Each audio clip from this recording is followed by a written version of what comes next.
Lors de cette soirée qui dégénère, où Clémence subit des gifles violentes de la part de Franck, son compagnon, ces cris interpellent le voisinage qui, cette fois, décide d'appeler la police.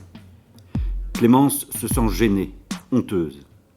Elle trouve une bonne excuse et suit le discours de Franck afin de dissimuler la dispute.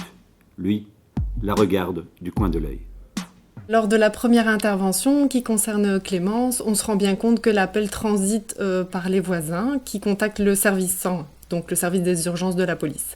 Donc l'équipe va aller sur place avec finalement très peu d'informations, mais le but c'est quand même d'aller au contact de la famille pour voir que tout le monde est bien en sécurité. Donc ils vont prendre contact avec le couple et commencer un certain dialogue. Donc il y a probablement l'une ou l'autre personne qui va ouvrir la porte et un dialogue va s'engager avec le couple dans le but de pouvoir rentrer dans le domicile et de contextualiser un peu finalement ce qui se passe. Une fois dans le domicile, il y a 3 buts qui sont quand même réellement importants. Donc évidemment, c'est s'assurer de la sécurité de tous, donc à la fois Clémence, son mari, mais également les enfants. De par le dialogue, ça nous permettra de contextualiser et comprendre ce qui s'est passé ce soir-là finalement, pourquoi il y a une dispute et pourquoi les voisins appellent. Ça nous permet également de pouvoir faire des constatations dans le domicile. Est-ce qu'il y a des objets brisés? Est-ce qu'il y a des traces de lutte?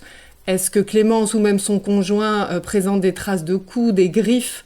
Est-ce que les enfants dorment? Est-ce qu'ils sont réveillés? Est-ce qu'ils sont en pleurs? Voilà. Tout ça, ça permet de faire le contexte et d'essayer de comprendre la situation. Évidemment, ça nous permet également de récolter de l'information sur la famille. Donc peut-être des numéros de téléphone, des personnes de contact. Tout en dialoguant avec eux, on va comprendre les lieux de travail. Est-ce que les enfants vont à la crèche, à l'école? Et tout ça, c'est des informations qu'on va garder concernant la famille et qui seront encodées par la suite par les collègues intervenants. Ici, dans le thème, finalement, il n'y a pas réellement d'infraction lors de la première intervention. Le couple ne demande pas plus d'informations aux policiers. Clémence n'est pas spécialement plus en demande d'aide.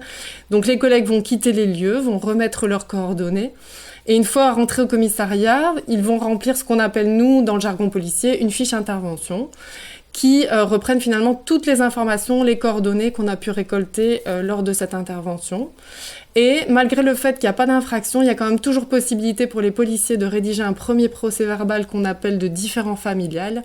Et donc, quelque part, c'est déclencher une première alerte auprès du parquet en fonction de ce que les collègues ont jugé sur place. Une fois la porte refermée, Franck, redevenu calme, demande à Clémence si elle apprécie de passer pour hystérique aux yeux de ses voisins.